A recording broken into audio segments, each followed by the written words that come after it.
لله رب العالمين.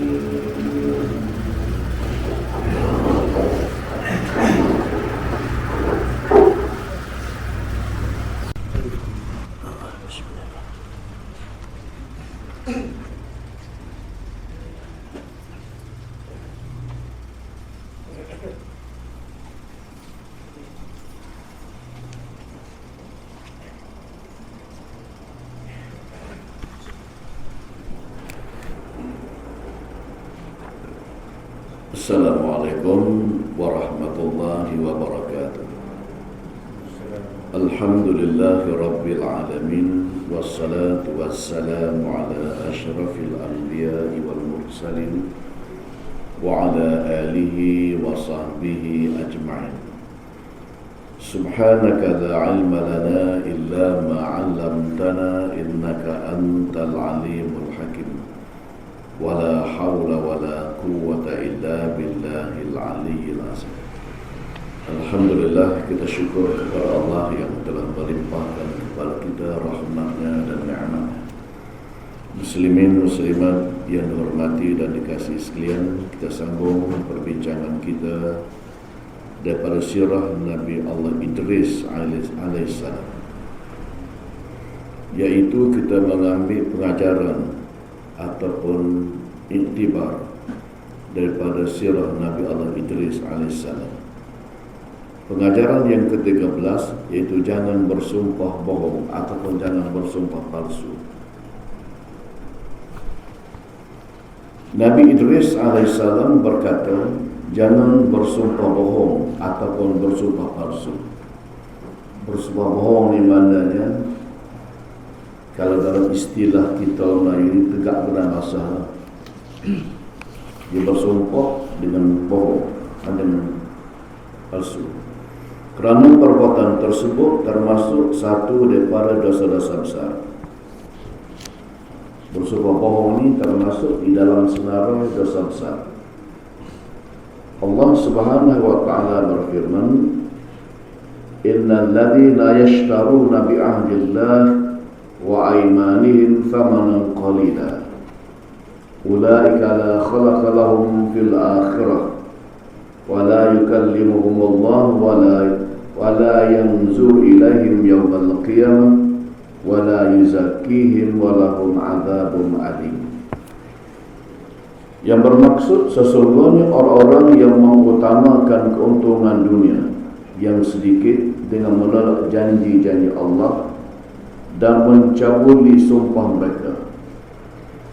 Mereka tidak akan mendapat bahagian yang baik pada hari akhirat, dan Allah tidak akan berkata-kata dengan mereka dan tidak akan memandang kepada mereka pada hari kiamat dan tidak akan membersihkan mereka daripada dosa, dan mereka pula akan berazab seksa yang tidak terperi sakitnya.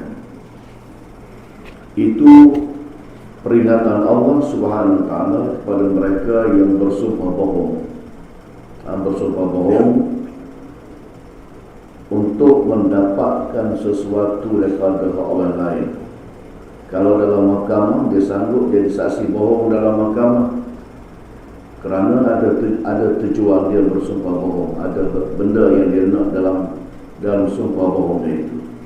Dalam pasal pula orang jual bersumpah bohong untuk menariskan barang-barang jualan dia. Jadi bersumpah bohong ini adalah perkara yang dilarang dan termasuk di dalam senarai 70 dosa besar. Bersumpah bohong termasuk dalam senarai 70 dosa besar yang disenaraikan oleh Imam Azhabi dalam kitabnya Al-Kabair. Seorang badui pernah datang bertemu dengan Nabi dan bertanya kepada baginda, apakah dosa-dosa besar itu? Badui ini tanya Nabi, dosa besar itu apa? Maka Nabi jawab kepada dia, yaitu menyemuti Allah Subhanahu wa taala. Lepas tu dia tanya lagi, baginda jawab, sumpah bohong, sumpah palsu. Syirik kepada Allah itu memang termasuk di dalam senarai dosa besar dan syirik pada Allah termasuk di ranking yang pertama. Ranking yang pertama atas sekali syirik kepada Allah. Maknanya mereka yang melakukan syirik kepada Allah dan mengekalkan syiriknya sebelum dia mati, dia tidak akan masuk ke dalam syurga. Neraka buat selama-lamanya bagi orang syirik. Adapun dosa-dosa besar yang lain, kalau mereka tidak syirik kepada Allah dan mereka tidak bertaubat kepada Allah, neraka juga. Tetapi akhirnya oleh kerana iman masih ada dalam hati mereka walaupun sebesar zarah, Allah masukkan juga akhirnya ke dalam syurga bagi orang berdosa. Ada dosa besar yang lain. Adapun syirik berat sekali. Sesiapa yang bersumpah dengan tujuan untuk mengambil harta orang lain, bersumpah di mahkamah, akhir sekali tanah orang boleh dia. Dia cari saksi-saksi, dia cakap bohong belaka dalam mahkamah. Akhir sekali tanah orang sepusaka boleh dia. Padahal di tanah orang ni walaupun satu jengkal sekalipun, sejengkal, Allah akan hempap di atas kepala dengan 7 lapis bumi. Beratnya mengambil orang ni, walaupun sejengkal tanah. Padahal sejengkal tanah tu nak tanah apa pun, tak boleh tak bisa pun tak boleh. Maka mereka yang bersumpah bohong dengan tujuan untuk mengambil harta orang, maka dia akan dimasukkan ke dalam api neraka. Manit ta'a haqqa amri muslimin biyamini faqad umil humus, rawahul Bukhari. Nabi kata dosa-dosa besar itu ialah menyemuti Allah Subhanahu wa ta'ala dengan sesuatu yang lain. Ini dalam hadis ini dah lain Nabi sebut lain pula. Nabi kata dosa besar itu ialah menyemuti Allah dengan sesuatu, syirik kepada Allah, menyembah yang lain. Syirik ni dia ada dua, syirik jali dan syirik khafi. Syirik jali ni sembah yang lain kepada Allah macam sembah tok ekor, sembah berhala, sembah pokok kayu, sembah batu. Orang zaman-zaman dulu sembah matahari. Maharani Sabak zaman dulu, Ratu Balqis menyembah matahari. Ditunggu matahari naik, tak sembah matahari. Sehinggalah Nabi Allah Sulaiman AS berdakwah, menyampaikan dakwah kepada Ratu Balqis. Akhir sekali Ratu Balqis beriman kepada Allah Subhanahu wa ta'ala. Kata setengah ulama, kemudian dia menjadi isteri kepada Nabi Sulaiman, Ratu Balqis ini. Jadi mereka yang memuji Allah, kalau bentuk begitu dipanggil syirik jali. Satu lagi syirik ialah syirik khafi. Syirik ini dia main dalam hati manusia. Bila ada riak dalam hati, buat sesuatu bukan kerana Allah tetapi kerana manusia, kerana makhluk. Nak mendapat kepujian daripada makhluk, nak mendapat sanjungan daripada makhluk, nak mendapat sesuatu, buat tu boleh dah, tapi nak mendapat sesuatu daripada makhluk itu riak. Maka riak dikira sebagai syirik khafi ataupun syirik yang kecil lah, tapi kecil pun besar juga. Kemudian Nabi kata lagi, durhaka kepada bapa termasuk dalam senarai dosa besar. Durhaka pada mu'ayyin termasuk dalam dosa besar. Kadang-kadang Allah bayar kes atas muka bumi anak durhaka ni. Allah bayar atas muka bumi. Allah hukum atas muka bumi lagi. Di akhirat tu bak lain. Atas muka bumi Allah hukum anak yang durhaka pada ibu bapa. Dan kemudian yang ketiga, yang seterusnya ialah membunuh manusia. Bunuh dengan tidak berdasarkan syariat. Bunuh sesaja bunuh orang umpamanya. Tetapi kalau bunuh di atas dasar hukum itu tak apa. Umpamanya orang berzina, bagi mereka yang sudah berkahwin dihukum rejam sampai mati. Orang yang terbalik dalam bunuh, maka hukumnya bunuh juga lah. Kaitan begitu dari segi hukum buduknya. Tetapi kalau saja bunuh orang umpamanya, saja bunuh orang, maka bunuh orang ini termasuk dalam sedara dosa besar. Bunuh diri sendiri pun tak boleh. Apa sah kau bunuh orang? Bunuh diri sendiri pun tak boleh. Dia pergi bunuh diri dia. Nabi tidak solat orang yang mati kerana bunuh dirinya sendiri. Rasa beberapa minggu yang lepas lah, berlaku satu peristiwa dekat Tumpak Kelantan. Seorang lelaki dia pergi tidur atas landasan kereta api. Selama dia kereta api mari, berkecah tubuh dia. Saya rasa bunuh diri. Dia tidur atas jalan kereta api itu sebab apa? Kalau orang dok nak bunuh diri, dia tak tidur atas landasan kereta api. Melainkan orang ada niat nak bunuh diri, ataupun orang tidak, akal dia tidak sempurna. Orang yang tidak waras akal fikiran Allah tak kira dah. Orang yang tidak waras akal fikirannya, Allah tak kira belaka. Tak ada taklif atas diri dia, tak ada tanggungjawab agama atas diri dia. Tak sembahyang pun Allah tak kira, tak puasa pun Allah tak kira. Sebab apa? Sebab dia tidak waras. Akal yang tidak waras, tak siuman. Tapi orang bila budak ni tidur ke atas kereta api, di atas kereta api, rasa-rasa orang bila pun tahu juga bahaya tak bahaya. Biasanya orang buat begitu tu orang yang nak bunuh diri. Macam satu ketika dulu daripada atas jambatan Pulau Pinang dia terjun tu ke bawah, dia tambak batu kat kaki dia. Dia tujuan nak bunuh diri. Jadi bunuh diri ini termasuk di dalam senarai dosa besar juga, dan Nabi tidak solat jenazah dia. Dan bunuh ni merupakan amalan buruk manusia yang paling awal dihisab oleh Allah Subhanahu Wa Taala. Bunuh. Adapun kis baik, yang pertama dihisab ialah solat. Amalan baik manusia yang paling awal yang Allah hisab ialah solat. Amalan buruk manusia yang paling awal Allah hisab ialah bunuh. Bunuh. Jadi bunuh yang tidak berlandaskan hukum Islam dan bersumpah bohong, bersumpah palsu, bersumpah dengan cara yang tidak betul, dan memang banyaklah berlaku di mahkamah-mahkamah. Saksi-saksi bersumpah bohong. Masing-masing itu nak menyelamatkan diri. Kalau orang yang dituduh bersalah, dia pasang saksi-saksi yang bohong, bersumpah bohong untuk menyelamatkan diri supaya kena hukum dan seumpamanya. Bersumpah palsu selalu berlaku di pasar dan melibatkan penjual dengan pembeli. Penjual dengan pembeli, dia kata durian saya ni buah molek isi tebal, rasanya pun sedap. Rupa-rupanya tidak. Jadi orang pembeli tertipu dengan sumpah. Dia bersumpah untuk melariskan jualan itu, tertipulah pembeli. Begitulah juga di mahkamah, membabitkan pembelaan dan penghakiman di mahkamah. Dan hakim pula kadang-kadang tu dia duduk sebelah orang tertentu. Waktu Nabi kata hakim itu dua akan neraka, satu ke syurga. Dua akan neraka, satu ke syurga. Hakim.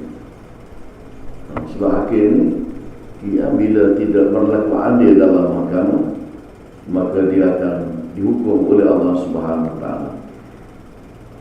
Mereka yang bersumpah palsu wajib membayar kafarah dan dimaafkan bagi mereka yang tidak sengaja. Kalau tak sengaja, semua Allah tak kira belaka. Benda tak sengaja ni, tak sengaja bunuh orang, itu tak kira. Tak sengaja minum minuman yang tidak halal atau makanan tak apa. Sesuatu yang tidak sengaja tidak termasuk dalam kiraan. Tak sengaja. Tapi kalau sengaja tak boleh. Bersumpah kena bayar kafarah.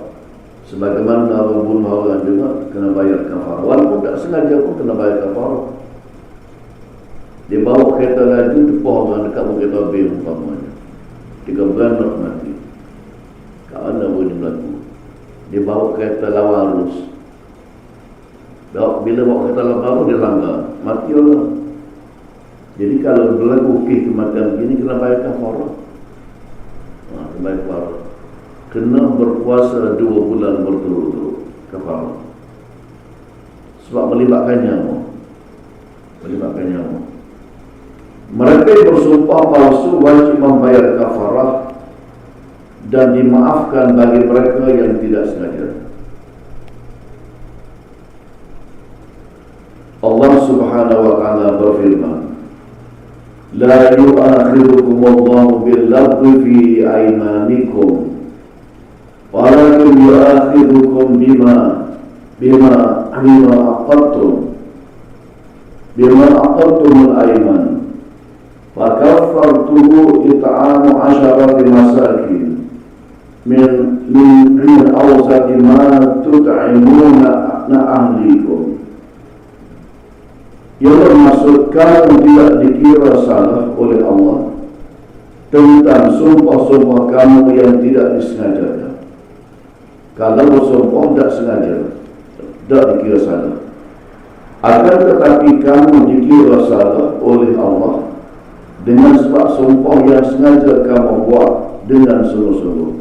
Jadi kalau sumpah itu tidak sengaja, tidak kira. Kalau sumpah itu sungguh-sungguh, baru dikira oleh Allah Subhanahu wa taala. Apa-apa saja pun kalau buat dengan cara yang tidak sengaja, maka tidak dikira oleh Allah Subhanahu wa taala, tidak dikira berdosa sesuatu yang tidak sengaja. Sesuatu yang tidak sengaja. Makan pada bulan Ramadan tak sengaja, makan siang hari, tak batal puasa. Puasa sah, makan siang hari kenyang buruk. Jadi tak ada apa-apa. Jadi itu pengajaran yang ke-13 berhubung dengan sumpah bohong ataupun sumpah palsu, merupakan satu perkara yang sangat berat kerana termasuk di dalam senarai 70 dosa besar. Termasuk dalam senarai 70 dosa besar. Kemudian yang ke-14, sentiasalah bermuhasabah. Bermuhasabah ni maknanya sentiasa menghitung diri. Hisab diri atau menghitung diri sebelum kita dihitung oleh Allah SWT di negeri akhirat. Kata Sayyidina Umar, Nabi Idris AS, orang yang bahagia sentiasa bermuhasabah. Ini orang bahagia, kata Nabi Idris, sentiasa bermuhasabah, menilai diri, cek diri, hitung diri. Apakah aku hari ini buat benda baik sebanyak mana, buat benda tak baiknya sebanyak mana. Dia dengar seorang, dia fikir aku ni hari ni, sepanjang hari, sebanyak mana aku melakukan amalan baik, dan amalan tak baik pula sebanyak mana. Bila dia ternampak amalan tidak baik, dia cepat-cepat beristighfar kepada Allah Subhanahu wa taala. Sayyidina Umar Al-Khattab radhiyallahu anhu menyatakan, hisablah diri kamu sebelum kamu dihisab oleh Allah Subhanahu wa taala. Jadi hisab dulu atas muka bumi ini amalan-amalan kita, kata Sayyidina Umar, sebelum kita akan dihisab oleh Allah di negeri akhirat. Pada masa itu ketika Allah menghisab amalan kita, untuk kira amalan sebanyak mana amalan baik yang kita buat, sebanyak mana pula amalan buruk yang kita buat, untuk menentukan sama ada kita ke neraka ataupun ke syurga. Jadi kiraan Allah ni kiraan yang sangat halus, sangat teliti. Sekecil mana pun amalan baik yang dibuat oleh manusia ini tetap dikira oleh Allah. Sebab sekecil mana pun kejahatan yang dibuat oleh manusia juga dikira oleh Allah Subhanahu wa taala. Orang yang bijak sentiasa bermuhasabah, menilai amalannya, kerana bimbang amalan itu tidak diterima oleh Allah Subhanahu wa taala. Jadi sekecil mana pun amalan yang mereka buat, kalau tidak dihisab, takut tak diterima oleh Allah. Kadang-kadang kita terkena penyakit ghurur atas dunia. Penyakit ghurur ni mana orang terdaya ataupun tertipu. Dia tak kira kena belaka, orang lain pun kena, orang jahil pun kena. Kalau tak berhati-hati akan terkena penyakit ghurur, penyakit terpedaya ataupun tertipu. Orang lain dia tertipu, dia rasa dia banyak ilmu, dia hebat. Tak tahu orang lain boleh mengatasi aku. Sudah. Bila dalam hatinya ada perasaan begitu, aku dah lebih hebat sekali, aku lebih tahu sekali orang lain. Maka dia sudah tertipu. Orang yang merasakan dia banyak kebaikan, banyak amalan soleh yang dia buat, aku selamat dah. Tahajud bangun tiap-tiap malam, sunat duha buat sama tiap-tiap pagi, sedekah lepas subuh buat sama, aku selamat dah. Orang itu tertipu. Orang yang berkata demikian, aku ni beres dah, amalan aku banyak. Nabi kata, sallu kama ra'aitumuni usalli. Solatlah sebagaimana aku salat. Jadi kalau solat bangun cegak, tak ada rokok, tak ada apa, itu dah kira lah. Sebab orang yang beramal dengan ilmu salat ni macam-macam dia. Ni adalah nanti saja ada orang yang beramal ilmu salat. Itu bahagian ilmu salat, bahagian tidak ilmu salat, yang dia rasa dia Islam dah, tapi tidak diintiraf oleh Nabi. Nabi kata, sebelum Nabi wafat, Nabi sebutkan, umat aku di akhir zaman akan berpecah kepada 73 firqah, 73 golongan. Satu golongan ke syurga, 72 lagi ke neraka. Ulama-ulama duk bilang, kalau zaman dulu, zaman Nabi dulu, Mu'tazilah, Qadariyah, Jabariyah, Mu'tazilah, Syiah, untuk zaman-zaman dulu. Dan pemikiran-pemikiran ini pun masih ada lagi lah ni. Pemikiran Jabariyah ada lagi, pemikiran Mu'tazilah ada lagi, pemikiran Qadariyah ada lagi. Dan ditambah pula dengan beberapa kumpulan-kumpulan yang lain yang menyeleweng. Termasuklah yang paling popular ini golongan Islam liberal. Maknanya beramal dengan berdasarkan akal. Golongan Islam liberal ini beramal berdasarkan akal. Umpamanya Aminah Wadud, seorang pensyarah dulu kat UAE, pernah kerajaan Malaysia ambil dia menjadi pensyarah kaya. Dia orang mereka. Dia menjadi imam dalam sembahyang, orang lelaki duduk belakang dia. Orang lelaki jadi makmum, dia jadi imam. Golongan Islam liberal. Jadi golongan Islam liberal di antara golongan yang terdapat dalam masyarakat Islam pada hari ini. Golongan sekular dan seumpamanya. Jadi orang yang bijak sentiasa bermuhasabah, sentiasa menghisap diri, menghitung dirinya, kerana dia bilang takut amalan yang dia buat itu tidak diterima oleh Allah SWT. Nabi Mekah cek dulu, piti buat di Mekah ni piti daripada sumbernya daripada mana, hati ikhlas ataupun tidak. Bagi orang yang ambil tahta tak lagi, yang dia cek belakang. Sebab kan Nabi Mekah ni merupakan satu ibadat. Kalau tak kena caranya, ibadat itu tidak diterima oleh Allah SWT dan tidak mendapat haji yang mabrur. Pitih pergi Mekah bawa kita riba, ataupun tipu orang. Bawa pitih pergi Mekah hasil yang tipu orang. Dia macam mana haji, mana nak dapat haji yang mabrur. Allah Subhanahu Wa Taala akan menghisap semua amalan manusia dari sekecil-kecil amalan hingga kepada sebesar-besar amalan yang dilakukan di atas dunia ini. Sikit pun tak tinggal. Daripada sekecil-kecil amalan yang manusia buat sampailah kepada sebesar-besar amalan yang manusia buat itu dicek, dihitung, dihisap, dikira oleh Allah Subhanahu Wa Taala. Sekecil mana kebaikan yang manusia buat, tetap dikira. Sekecil mana keburukan yang manusia buat, tetap dikira. Allah kira berapa. Walaupun kita memakan pada kucing, bukan kucing kita, kucing di jalan raya. Nampak kucing, kita turun beri makan pada kucing. Ada setengah orang tu tak kata dia ada makanan kucing. Ada setengah orang. Kerana apa? Kerana perasaan kemanusiaan dia. Walaupun beri makan pada kucing dengan segenggam makanan umpamanya, tetap ada pahala diberikan oleh Allah Subhanahu Wa Taala.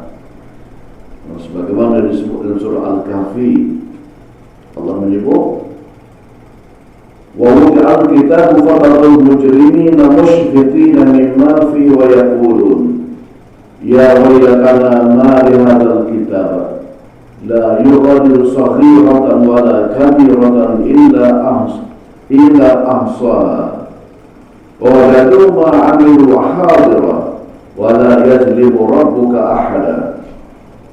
Dan kitab-kitab amal juga tetap akan dibentangkan, maka engkau akan melihat orang-orang yang berdosa itu. Allah bentang kitab-kitab amalan manusia. Allah tunjuk, kamu buat atas muka bumi dulu, tengok ni buku catatan kamu ni.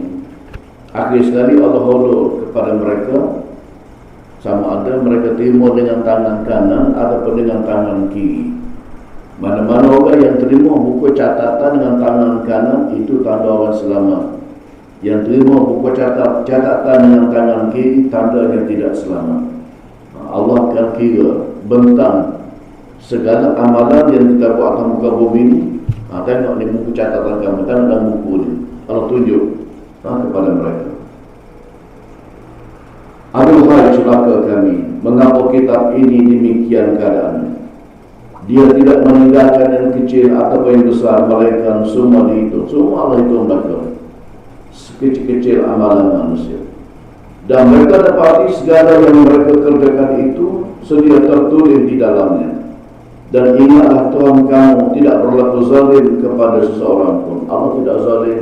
Yang zalim itu ialah diri manusia sendiri. Yang zalim itu ialah diri manusia sendiri.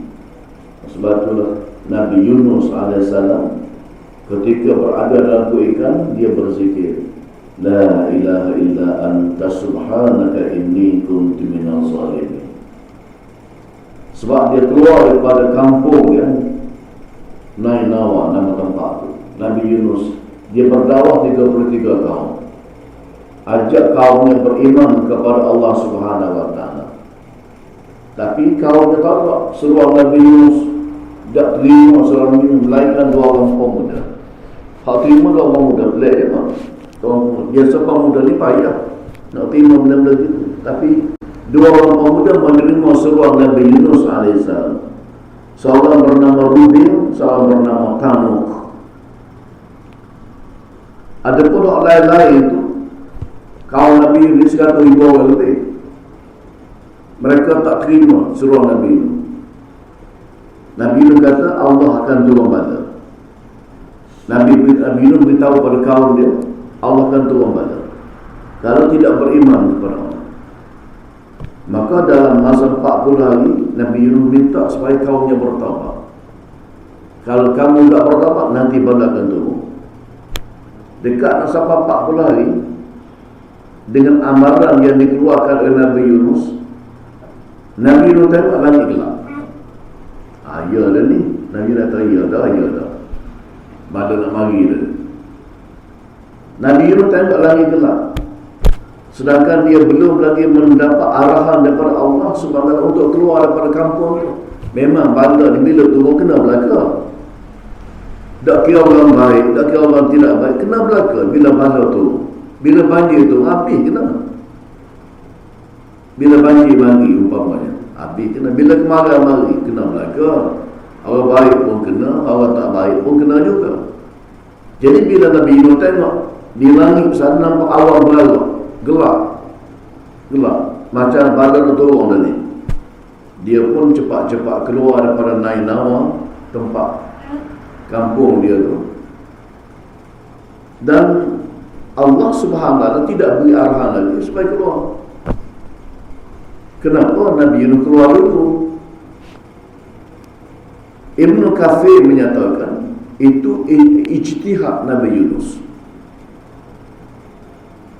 Nabi bila dia membuat sesuatu, dia kira dah, dia tak buat ikut hawa nafsu.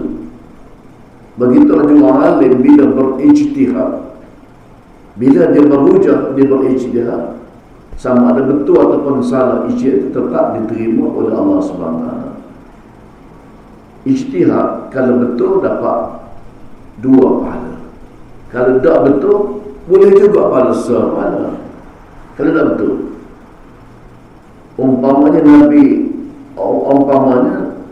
Imam Asy-Syafi'i satu malam dia tak tidur. Dia mikir bagaimana nak menyelesaikan masalah umat Islam pada masa itu, dan berjaya dia menyelesaikan masalah. Dia mikir, dia bukan sepanjang malam tu bertahajud dah, tapi dia mikir, dia perlu otak dia bagaimana nak menyelesaikan masalah umat, dan dia berjaya. Sebab itulah orang yang sampai ke peringkat mujtahid, ulama-ulama yang mujtahid ini, mereka itu mempunyai kelebihan di sisi Allah Subhanahu wa taala. Jadi imam itu Nabi Yunus bin Matta alaihissalam, dia keluar pada desa Nainawa dalam keadaan dia belum lagi mendapat arahan secara jelas daripada Allah SWT. Tak dapat lapu hijau, dia tu beda. Dia meninggalkan kaum dia. Jadi bagi kaum dia, bila tengok lagi gelak ayah dah, Nabi Yunus kata ayah dah ni malam turun dah ni, Nabi tak cakap bohong. Nabi tak cakap saja, itu pandangan penduduk kaum Nabi Yunus bin Matta alaihissalam. Lalu mereka pun lama-lama pergi berkumpul bertaubat kepada Allah SWT. Ketika Nabi Yunus dah keluar, duduk lama-lama, budak-budak orang tua duduk bertaubat kepada Allah, dan Allah terima taubat. Kerana Allah itu Maha Pengampun, Allah terima taubat. Bila Allah terima taubat, Allah angkat balik. Badal doa Allah angkat balik. Bila penduduk di Nainawa itu bertaubat kepada Allah SWT. Kisah Nabi Yunus itu panjang. Dia dengan bahtera. Nabi Yunus ditelan oleh ikan, semua sekali itu panjang cerita dia. Jadi ayatnya ijtihad seorang Nabi itu betul, dan ijtihad sesiapa pun orang alim, maka ijtihad itu boleh diterima kerana tak menyelesaikan masalah. Umpamanya learning, umpamanya zaman dulu tak berlaku derma darah zaman kita learning je. Derma organ, derma buah pinggang, boleh ke tak boleh? Derma organ boleh ke tak boleh? Derma biji mata boleh ke tak boleh? Derma darah. Jadi ulama berijtihad. Ulama berijtihad dan dia mengeluarkan hukum. Daripada ijtihad itu mengeluarkan hukum. Jadi boleh kerana ada alasan-alasannya. Boleh derma darah, ada alasannya. Boleh derma buah pinggang, ada alasannya. Walaupun tak berlaku zaman itu. Itulah peranan ijtihad yang berlaku sepanjang zaman. Jadi Allah Subhanahu wa taala tetap mengira amalan manusia kecil macam mana sekalipun, tetap dikira. Amalan baik pun dikira, amalan buruk pun dikira. Semua manusia akan dapat melihat amalan mereka masing-masing. Tidak ada sesuatu pun yang tertinggal daripada apa yang mereka lakukan di atas dunia ini, walaupun perkara itu sebesar zarah. Zarah tak nampak, kecil sana. Tetapi kebaikan yang manusia buat walaupun terlalu kecil tetap dikira oleh Allah SWT. Walaupun kejahatan yang manusia buat walaupun terlalu kecil tetap dikira oleh Allah SWT. فَمَنْ يَعْمَلْ مِثْقَالَ ذَرَّةٍ خَيْرًا يَرَهُ وَمَنْ يَعْمَلْ مِثْقَالَ ذَرَّةٍ شَرًّا يَرَهُ. Maka siapa berbuat kebajikan sebesar zarah, nescaya akan dilihatnya dalam buku amalannya, dalam buku catatan amalannya. Dan sesiapa berbuat jahat sebesar zarah pun, nescaya akan dilihatnya juga dalam buku catatannya. Nampak belaka? Allah bentang buku amalannya, dia boleh tengok. Kebaikan-kebaikan yang dibuat atas muka bumi ada dalam buku itu. Kejahatan yang dibuat atas muka bumi pun ada dalam buku. Sekecil-kecil mana sekalipun tetap nampak. Jadi sebab itulah kata Khalifah Umar Al-Khattab, hisablah dirimu di atas dunia ini sebelum kamu dihisab di negeri akhirat yang kekal abadi. Setiap gerakan anggota badan kita dan setiap lintasan hati kita juga akan dinilai oleh Allah SWT. Lah telitah nanti nak pergi surga apa mau. Tak pergi lagi. Baru telitah nak pergi surga apa gini, Allah kira dah. Boleh pahala tak? Tak lagi surga, Allah beri dah pahala. Tengok murahnya Allah SWT. Barulah telitah baru. Kebaikan yang nak buat. Tapi telitah nak buat jahat, dah buat lagi. Allah tak kira. Tengok Allah murahnya dia. Pergerakan badan kita menuju ke tempat maksiat pada malam yang gelap gelita dan terlindung daripada pandangan semua mata manusia, Allah nampak berlaku. Manusia pergi ke tempat tak baik tengah-tengah malam yang gelap, tak ada seorang pun nampak, tak ada seorang pun nampak, tetapi Allah nampak. Allah nampak setiap pergerakan kita manusia. Jadi manusia ni kan fikir-fikir Allah itu Maha melihat dan Maha mendengar. Tak ada berlaku rasuah, tak berlaku penyalahgunaan kuasa, tak berlaku penipuan, tak berlaku atas muka bumi. Kalau manusia ingat Allah duduk kaki tengok. Tapi bila manusia berasa masa macam tak ada benar pun, Allah tak tengok. Tengah-tengah kerja di pejabat pun keluar makan sedagang kat ceneri. Hak saya sebut ni benda berlaku. Daripada pejabat keluar makan nasi dagang, dia kerja dengan siapa? Kalau kerja sendiri pun tak bagus. Mana keluar hari ni kerja dengan orang, makan gaji. Kerja tu makan gaji, orang bagi gaji, sama ada swasta ke ataupun kerajaan ke. Gaji tu daripada pihak yang majikan ke majikan kerajaan ke ataupun majikan swasta. Jadi bila keluar, tanya dulu di pejabat, tanya buat kerja. Bukan tanya dia keluar juga. Mengambil masa kadang-kadang setengah jam lebih. Setengah jam lebih. Sahih setengah jam lebih. Daripada pejabat pergi ke cendeling makan sedagang setengah jam lebih. Tetapi manusia ni bila tengok, dia tahu dia sedang, Allah sedang memerhatikan pergerakan dia. Ada dia tak ada dalam lagi tu. Zaman-zaman dulu lah, zaman dulu wallahualam. Zaman dulu pekerja JKR yang diberi tanggungjawab buat jalan raya, nak boleh siap 2 jalan raya terdekat nak tahu. Saya ingat dekat dengan Kampung Buluh, dekat Kampung Buluh bertahun lebih nak boleh kau siap. Pada pendek ya, Kampung Buluh dekat nombor kasih jalan raya bertahun lebih. Kalau mandu tak ada, relax. Jadi bergantung pada mandu. Kalau mandu tengok, bawa kerja. Sedangkan Allah itulah mandu yang sebenarnya. Itu mandu yang sebenarnya. Jadi oleh kerana manusia ini tidak merasa dirinya sedang dilihat oleh Allah SWT, dia buat apa saja.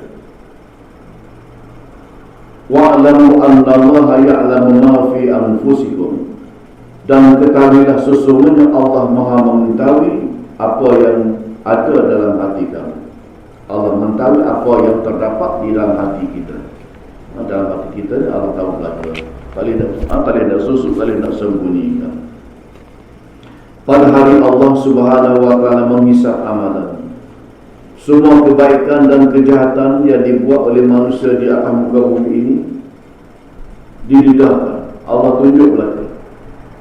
Allah tunjuk segala amalan, segala pekerjaan yang manusia buat di atas muka bumi. Tak ada siapa pun yang boleh menyembunyi. Sikit pun tak boleh menyembunyi. Allah sudah belakang. Ni orang buat atas muka bumi dulu.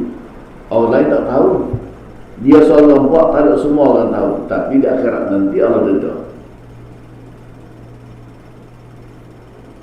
Sebagaimana disebut dalam surah Ali Imran ayat yang ke-30. Imam Al-Ghazali menyatakan kita hendaklah menghisap diri di dunia ini sebelum dihisap oleh Allah di akhirat. Kena hisap dulu atas muka bumi. Orang yang sentiasa menghisap dan menghitung diri di atas dunia ini, insya-Allah dia tidak akan menyesal di akhirat. Kalau atas muka bumi ini dia sentiasa menghisap diri dia, aku buat tak betul begini ni, tak kena begini. Rugi aku tak solat sunat. Rugi aku tidak mengerjakan buat benda yang baik ini. Jadi mereka yang sentiasa menghitung diri, menghisap diri, insya-Allah dia tidak akan menyesal dari akhirat. Kata Imam Al-Ghazali, tidak menyesal. Muhasabah hendaklah dilakukan di 3 peringkat. Muhasabah ni, hisap diri ini hendaklah dilakukan 3 peringkat. Peringkat yang pertama, ketika memulakan amal, nak start amal kena cek dulu. Nak start beramal kena cek dulu. Ikhlas tak aku ni? Betul ke tak aku ni? Itu pastikan. pada peringkat ini diri kita tidak ditipu oleh syaitan.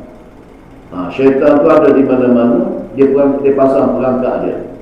Waktu kita nak memulakan amalan tu syaitan pasang perangkap ada, supaya kita ni jadi orang tidak ikhlas, buat tidak betul dengan kaedah agama. Itu yang pertama. Yang kedua, semasa sedang melakukan amalan, dia tengah buat ni kadang-kadang jadi tak ikhlas pula. Walaupun ikhlas pada peringkat awal, betul pada peringkat awal, di tengah-tengah mungkin tak ikhlas, mungkin tak betul. Oleh kerana itu kena cek pula di peringkat yang pertengah ini, supaya selamat amalan yang kita lakukan itu. Dan yang ketiganya, ketika akhir, ketika di penghujung, sebab amalan mungkin comel pada peringkat awal, peringkat pertengahan mungkin comel juga, tetapi di hujungnya syaitan tipu lagi, menyebabkan amalan kita ditolak oleh Allah SWT. Yang mari tak butir tak ikhlas, yang mari butir tak ikhlas itu amalan ditolak oleh Allah SWT. Setelah selesai melakukan amalan, hendaklah menghisap sekali lagi untuk memastikan amalan itu benar-benar menepati kehendak Allah. Amalan kalau tidak betul, tidak menepati kehendak Allah, tidak membetuli syariat, tidak membetuli sunnah, juga ditolak oleh Allah Subhanahu Wa Taala. Sama ada dari segi amalan ataupun dari segi pemikiran. Dari segi pemikiran macam Mu'tazilah, Qadariyah, Jabariyah, Syiah, itu dari segi pemikiran mikir tak betul. Islam liberal mikir tak betul, tetap ditolak oleh Allah SWT. Buat kalau tak selain, tak selarah dengan sunnah Nabi dan hukum Allah, pun ditolak oleh Allah SWT. Ya ayyuhalladzina amanu, ya ayyuhalladzina amanu taqullaha wa tanzur nafsun ma qaddamat lighad. Wahai orang yang beriman, bertakwalah kepada Allah dengan mengerjakan suruhannya dan meninggalkan larangannya.